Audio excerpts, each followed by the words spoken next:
Hello, everybody, and welcome to the next installment of the Folger Shakespeare Library's celebration of Shakespeare's birthday today. This is David Goldstein. I'm David Goldstein, an associate professor at York University in Toronto, and also one of the co-directors of the Before Farm to Table Early Modern Foodways and Cultures project at the Folger, which I will explain in a moment. It's certainly a pleasure to be talking to you all, even if I have no idea who you are and cannot see you and can only see myself. But so it's a new and interesting lecturing mode for me. Anyway, here we are.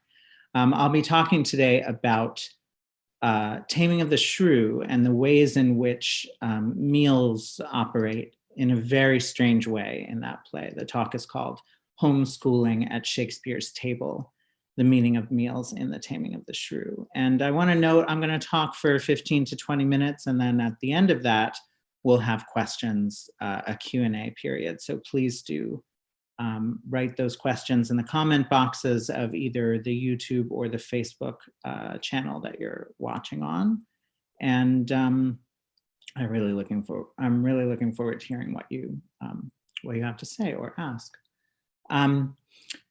So as I said, I'm part of this collaborative research effort called Before Farm to Table. It's the inaugural project of the Mellon Initiative in Collaborative Research, and it's in cooperation with the Folger Institute of the Folger Shakespeare Library. We have a 6-member team.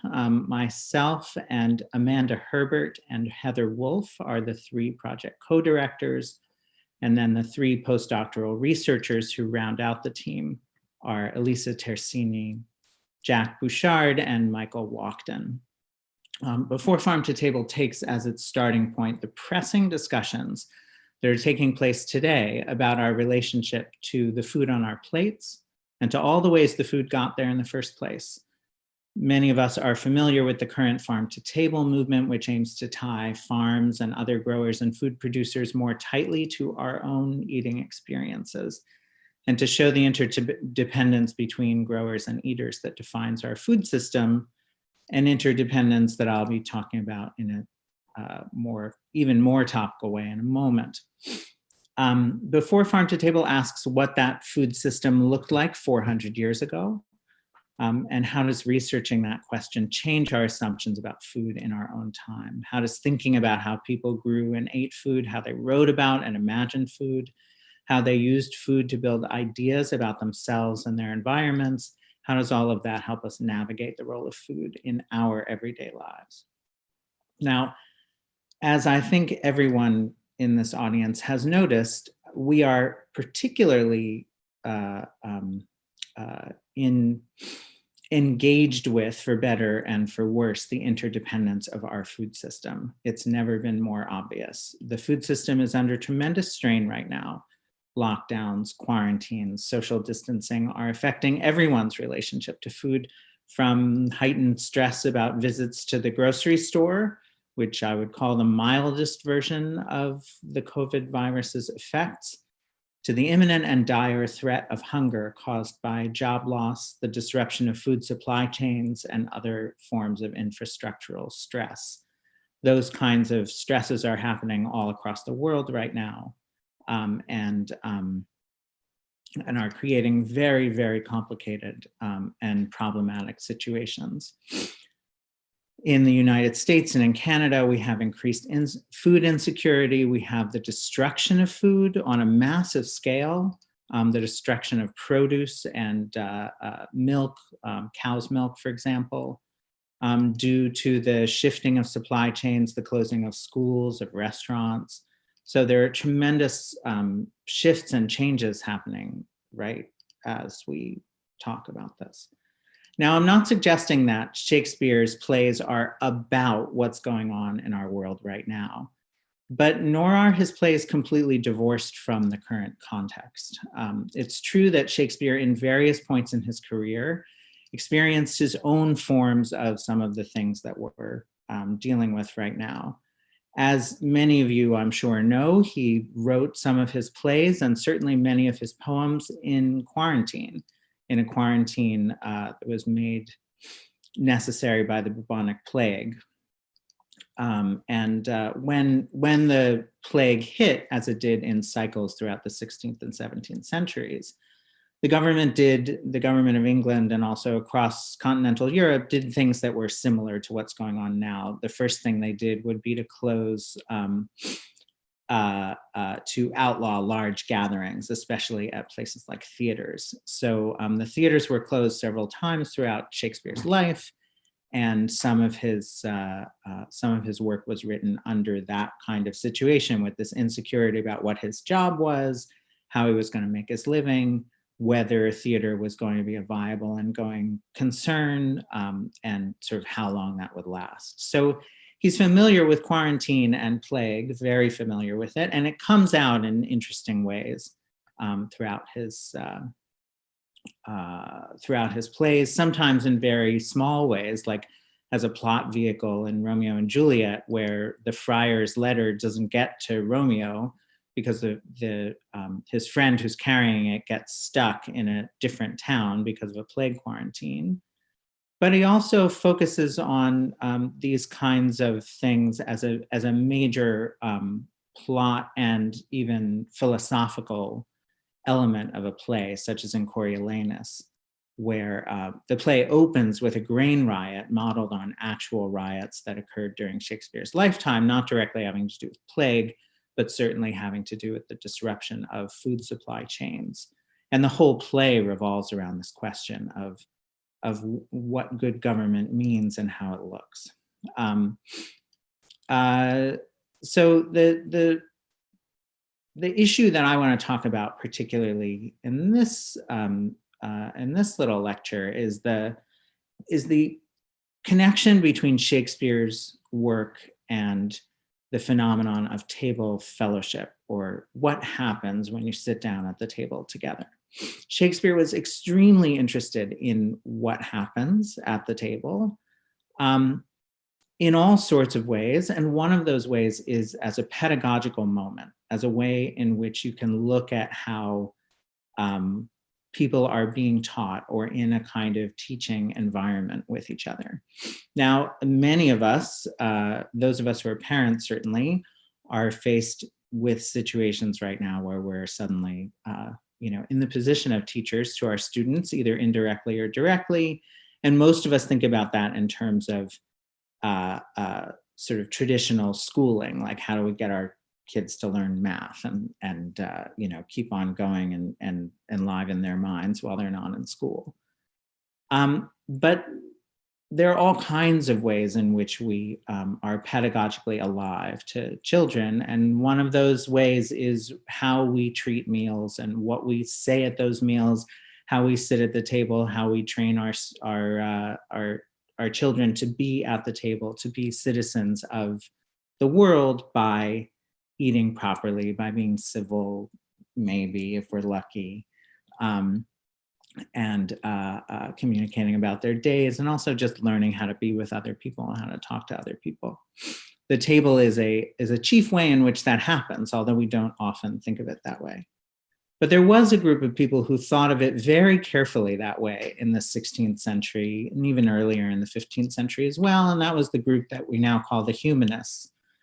People like Erasmus, Rabelais, Sir Thomas More, the group of people that started by kind of bringing back classical texts in a very direct way into Renaissance thinking, but it broadened into more of a philosophical approach to good individual governance as well as to state governance as well.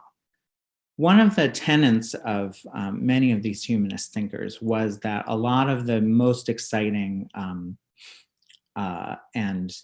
many of the great opportunities for teaching occur when you're sitting at a table eating lunch or dinner. And that's a phenomenon that had not been explicitly talked about earlier in the Middle Ages. There are lots of manuals talking about how to be courteous and proper and civil, starting in the 12th century. But not until the 15th century, once the humanists start developing these ideas for themselves, do you start to see instructions for the table. So I'm going to talk about a couple of those, specifically how the humanists kind of dealt with that, and then what it has to do with Shakespeare's Taming of the Shrew. So for those of you who are just joining us, I'm David Goldstein, professor at York University and co-director of the Before Farm to Table team at the Folger Shakespeare Library. I'm talking about meals in Taming of the Shrew. And at the end of this talk, you'll have the opportunity to ask questions in a Q&A. So please post your questions on Facebook or YouTube or wherever you're watching.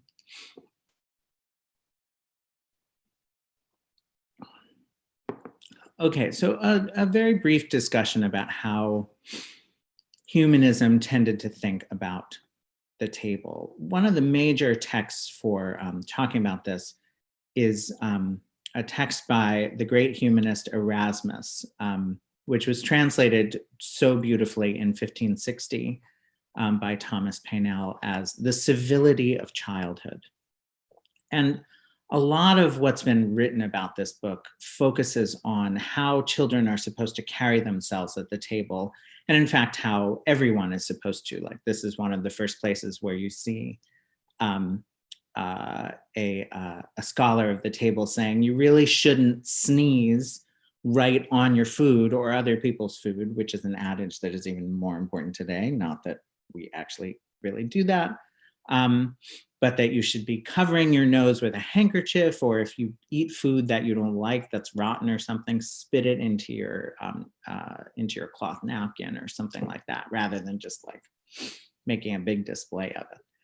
So that's what's been focused on. But actually, Erasmus is even more interested in the question of what it means for a child to sit at the table. What are they learning? Not how are they performing themselves courteously, but how are they acting in a way that creates a positive sense of table fellowship? So he enjoins his young charges to, and I'm quoting from Paynell's translation, to be joyful and merry at the table, and wiping thy hands, cast by and by away all maliciousness and heaviness that thou hast in thy heart. For thou must not be heavy at the table, nor make none other man sad nor heavy. He goes on, they that constrain the child to endure and suffer hunger are not doing a good job. Truly, after my opinion and mind, they are foolish, for such behavior doth weaken the force of the little child. So Erasmus here is just as interested, if not more interested, in how you make a child happy at the table and how you create a kind of positive sense of conviviality, as he is about like how you're supposed to sit and you know, don't do things that will be uncomfortable to other people. Now, this idea of creating a positive convivial table fellowship through teaching is something that runs through almost all the humanist writers. You see it very obviously in Rabelais's beautiful and amazing novel Gargantua and Pantagruel, which came out in 1535. Gargantua's humanist tutor, Ponocrates, sits with him and very deliberately teaches him how to act properly at the table. Now, this is interesting because the novel is usually seen as being about excess and giganticism, and you know, gargantuan is a word that we associate very profoundly with this outsized novel. And it is a novel of great excess, but it's also a novel of moderation. And it's the humanism, you can see the humanism coming through at table. Even though Gargantua eats tremendous amounts of food, he does so in a way that is for him quite moderate. So dessert is described as afterwards they would discuss the lessons read that morning, finishing off their meal with some quince jelly, picking their teeth with a sliver of mastic wood, very proper thing to do, washing their hands and eyes in clear fresh water and rendering thanks to God. And there's a balance here between sober and frugal dinners and copious and generous suppers, or what we would now call dinners. Um, and they're always associated with talking, with reading books and arguing about them. It's not a kind of rote learning. It's a kind of generous, like, exposure to the ideas of the day, and a kind of learning how to be an independent thinker and how to be somebody who takes responsibility for other people, listens to them, engages with them, shares in the general culture that they're being brought up into. So this is the humanist model, I would say, with a couple of interesting exceptions, but that's the kind of general way in which humanists tend to approach this question of how you teach someone at the table. So enter Taming of the Shrew. For those of you who've read the play, which I assume is most of you, many of the interactions between Petruchio and Catherine in the play take place around a literal or a symbolic dining table. In fact, by some counts, meals, by which I mean occasions where food is shared or, unfortunately in this play, withheld, occur more frequently in this play than I think in any other Shakespeare play. Depending on how you count it, there are between 5 and 7 instances of these kinds of interactions, very broadly defined. And almost all of them in some way involve a power struggle between Petruchio and Catherine. In 5 of the first 6, or let's say 4 of the first 5, Petruchio is trying to teach Catherine something. In the 7th, Catherine is teaching Petruchio something, I would argue. But what are they teaching each other? Is it appropriate or morally legitimate as a lesson, and how effectively is it communicated? It's, to focus on food in the Taming of the Shrew and meals in particular is challenging because it's not exactly a lesson that you want to try at home. As he often does, Shakespeare uses negative lessons to draw attention to the ways in which humans should treat each other, but so often don't. It's a technique that makes for a terrible life and existence, but a terrific play. It's really one of the chief ways in which drama works, is to show the negative side, the difficulties, the challenges, and through that to expose kind of truths about what a positive way of approaching this would be. So for those of you who know the play, you know that Petruchio and Catherine engage in a kind of battle of wills that Petruchio appears to win essentially by brutally and very forcefully dominating Catherine. The main technique that he uses, he tries to use witty repartee with her and kind of joust with her verbally over the first several scenes, but that doesn't seem to work, partly because Catherine seems to be more or less smarter than he is and can continually out-talk him and kind of, these rhetorical games that they're playing. At first, she wins. So Petruchio has to resort to brute force, which he does by creating his own quarantine situation. After he marries Kate, he brings her to his house, where she's sealed off from any other influences except for him and for Petruchio and his servants. And there he pursues a strategy of starving her and of withholding sleep, of making her wake up during the middle of the night and things like that. Whether this would have been seen as a completely brutal mode for taming or controlling someone who seems uncontrollable is something that critics have been arguing about for a long time. I'm not exactly going to get into what it would have looked like for an average theater goer in the late 16th century, but I certainly know that what it would have looked like to a humanist of the early 16th century is horrific. Erasmus would have been absolutely, categorically against treating someone this way. So from a humanist perspective, and I use that perspective because, as lots of critics have shown, humanism permeates this play. It's set in Padua, one of the traditional seats of Renaissance humanism. There's lots and lots of discussion of humanist techniques of pedagogy for Catherine's sister, Bianca. So humanism is definitely being thought about at all levels in this play. And the fact that the humanists would have categorically denounced the way in which Petruchio uses food with Catherine is important. We've already seen that Erasmus is flat out saying, you do not starve the people that you're trying to teach. All you do is weaken them. All you do is dominate them. You don't actually teach them how to be civilized. So even if we think of Catherine as being somebody who needs to be controlled, which most critics do not, and I personally do not, we're still looking at a situation where that would be an inappropriate way to handle the situation.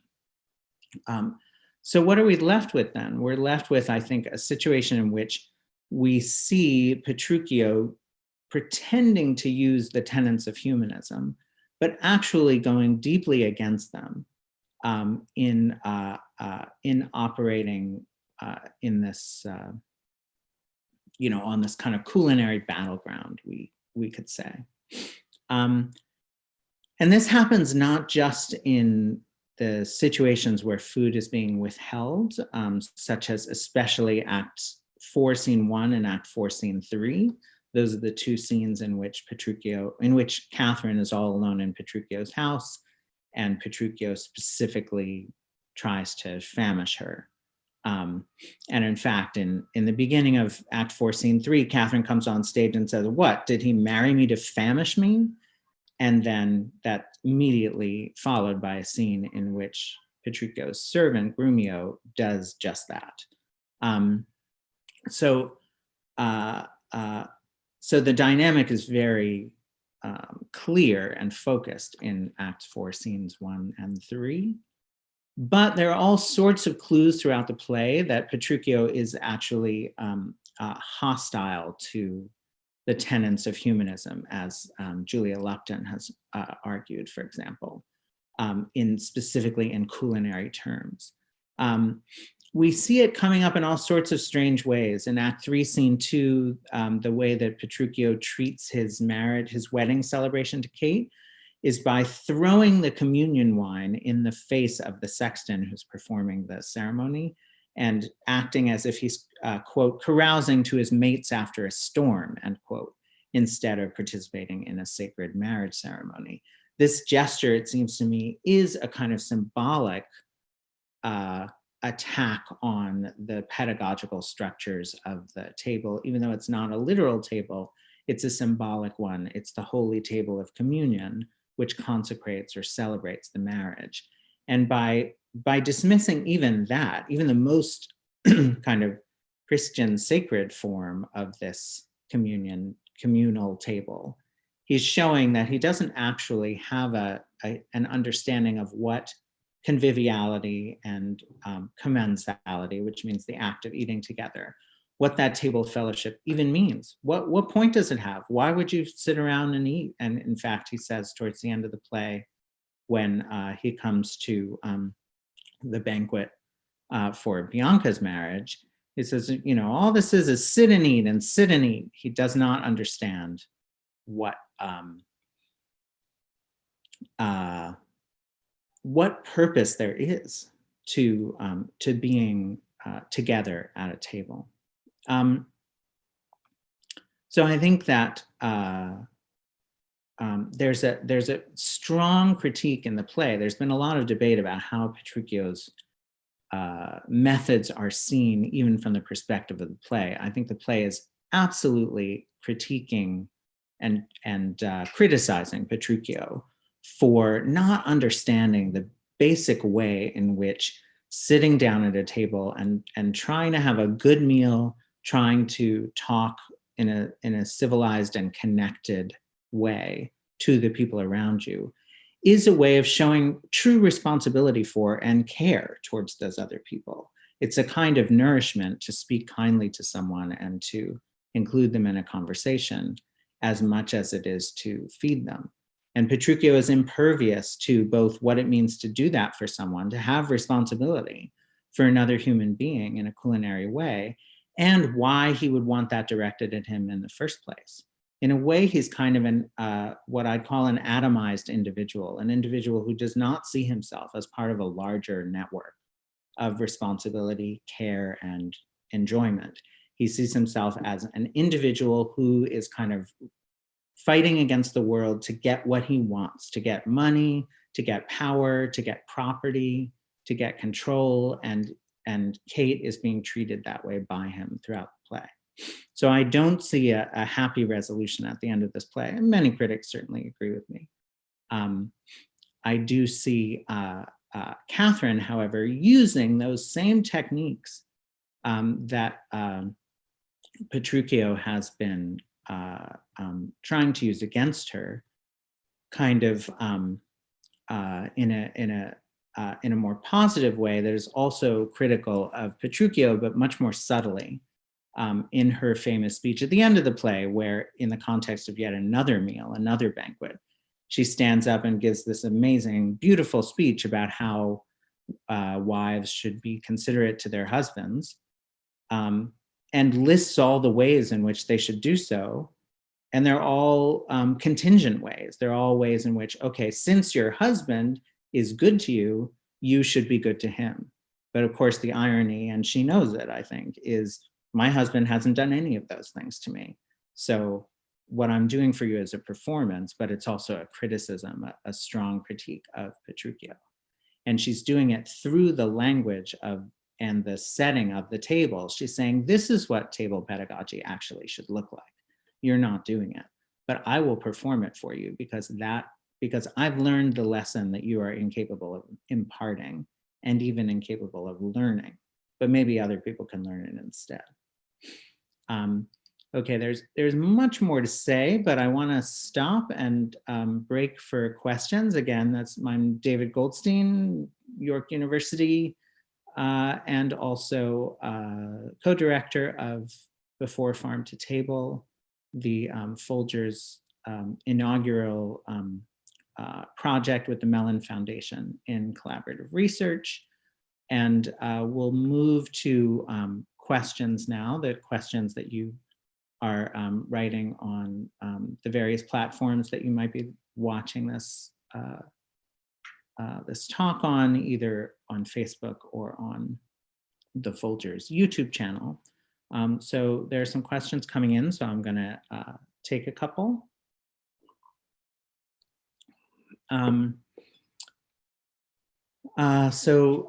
Zainab is asking, how did humanists deal with disagreements at the table? Especially since, as you say, they would discuss issues of the day. And that's a really interesting question, and it goes back to something that I sort of didn't address directly, but which is definitely a context for this talk, which is Doug Lanier's work on the broken humanist banquet, or the broken banquet in general. So the idea of the broken banquet is a banquet that is interrupted in some way by an interloper, an uninvited interloper, or even, you know, it can be sort of seen in a more broad philosophical way as interrupted by some event, by some kind of trouble, by some challenge to the kind of normative sense of what's going on. The original, the kind of locus classicus, so to speak, of the broken banquet is Alcibiades' drunken entrance into Plato's Symposium. Now, Alcibiades is an invited guest, but the way he acts is totally different from the way in which Socrates has been, you know, trying to kind of, in a measured way, produce philosophical conversation. So the humanists are fascinated by what happens when the banquet is broken in some way. So Erasmus has a series of colloquies, they're called, where which are often set at banquets, and there will be a kind of discussion that is often kind of violated by an outrageous idea or a guest or an event that happens. And rather than shy away from those kinds of situations, humanists are fascinated by them. They love it when there's this kind of disturbance in the kind of table fellowship as it is. Again, it makes for great drama and also really interesting discussion. So they use that technique to kind of shake things up, to kind of disrupt the conversation and move it into a more challenging place. However, there's a big exception to this, I think, which is Sir Thomas More, who in Utopia describes and enacts a lot of this kind of table fellowship. But when it comes to talking about the place of kids at the table, he says they should be silent, they should do nothing, they should just stand there and wait to be fed and not utter a word.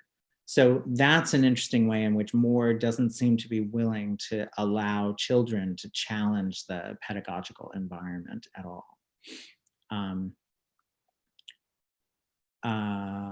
Let's see. So another question, did these humanist ideals about commensality and conviviality extend to the people who were serving and making the food? Are food workers ever included in these rituals in literature? So a really wonderful, powerful question, especially as regards The Taming of the Shrew in particular, which is what I'll focus my answer on.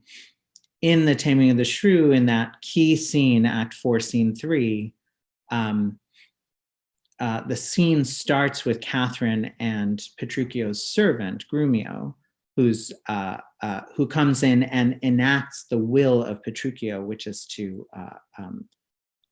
dangle food in front of Catherine. Would you like a neat's foot? Would you like some beef with mustard? And then when Catherine says, yeah, I'm starving, he's like, no, sorry, that's too choleric. You'll get sick from that. And he's referring to the humoral idea that people who suffered from an excess of choler or one of the 4 humors or fluids in the body shouldn't have hot and dry foods because it'll just make it worse. Now, I would say as an aside that as one of our team members here at Before Farm to Table, Elisa Cersini has pointed out to me, there was no consensus that removing food entirely was a better idea than restricting caloric intake. So Galen himself, who's one of the founders of humoral ideas, says you should definitely not worry so much about restricting caloric foods if the person is going to be famished instead. Definitely feed them no matter what. So Shakespeare knows that Grumio and Petruchio are engaged in a game that totally is actually a rejection of humoral philosophy, even though they're pretending to be, they're kind of hiding behind it, but they know that it's not actually what the doctors were saying. But here, Grumio is being kind of co-opted into or willingly, jumping in to do this work for Petruchio. So he's, what's extended to him is not these humanist ideals of commensality and conviviality, but in fact, he's buying into the opposite of that. He's kind of working as a substitute or an echo of Petruchio's very anti-humanist ideas, which I think kind of fits with the way in which he's often depicted in the play, which is he's very much part of the brutality. He's attacked by Petruchio, and so he attacks Catherine in return. So it's a very disturbing way to show that kind of that category of the people who are involved in the serving and the making. Whether in history they actually were incorporated into these ideals, I think depends on the particular time and place and socioeconomic level of the of the meal itself. So it's a very complicated question to answer. But in Taming of the Shrew, it has a particularly charged moral valence. Excuse me. So I'll take maybe 1 or 2 more questions.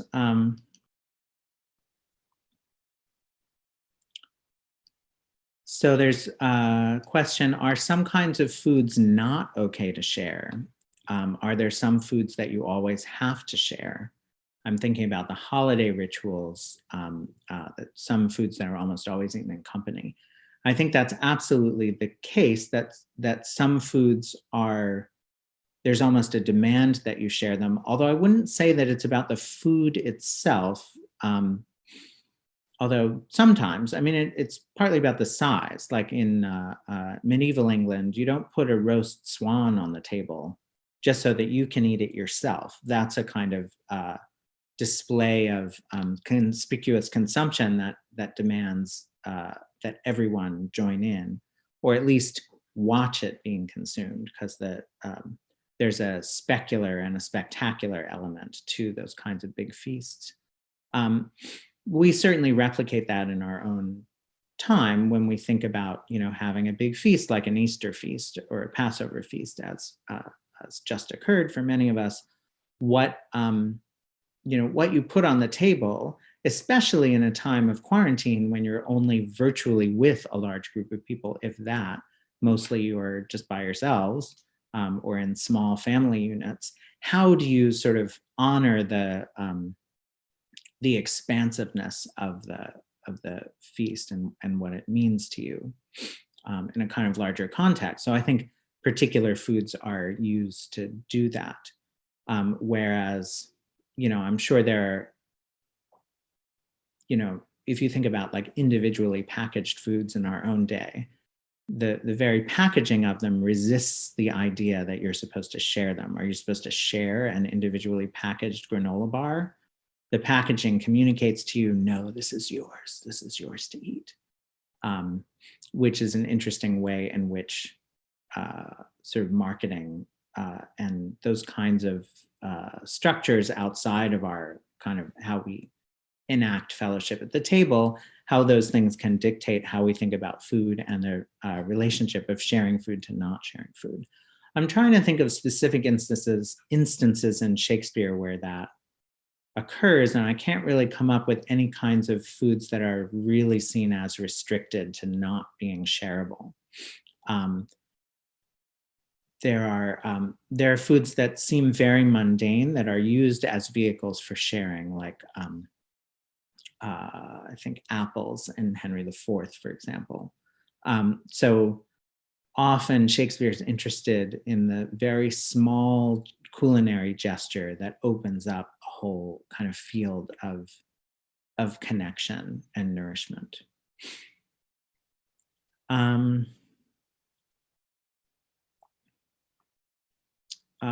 Okay, so I think that let's see, I think we've gone on for quite a good ways, so I think I will wrap it up there. I'll just say that reading through Shakespeare's work can really, as with any kind of literature, frankly, there's food all over literature, and there are ways in which all kinds of literature enact and think through the question of how food connects us and how it also separates us from each other. And that, it seems to me, is more than ever an incredibly important thing to think through now that we are actually physically restricted in ways that we're not used to, although, as we've seen from Shakespeare's experience, not unprecedented. But I would love for us to use it as a way, as the great philosopher Claude Lévi-Strauss, the anthropologist Claude Lévi-Strauss, described food as good to think. And I think that food shared is also good to think. It's good to think through the ways in which we connect with each other, both physically and virtually, and in all sorts of different forms. I hope you've enjoyed the discussion. I want to send out a big thank you to the Folger Library support staff and to the Before Farm to Table team. One of the things I didn't mention earlier is that the ideas of the team kind of interpermeate in this really wonderful way. We've kind of enacted that humanist vision of sharing ideas through not necessarily always sitting down at a table, but in a metaphorical way, through that conviviality and commensality of sharing ideas as if they were food and ideas through food. So I hope you've enjoyed the discussion. I hope you continue to take advantage of the copious virtual programming going on here throughout the day. And if you're in a position to do so, I do hope you'll consider making a gift to the Folger Library. Philanthropy from friends like you helps enable the library to create interdisciplinary research programs like the ones I'm involved in, like Before Farm to Table. We're very appreciative of your support. You can go to www.folger.edu/give in order to do that. Thank you so much. I really appreciate your attention, and enjoy Shakespeare's birthday.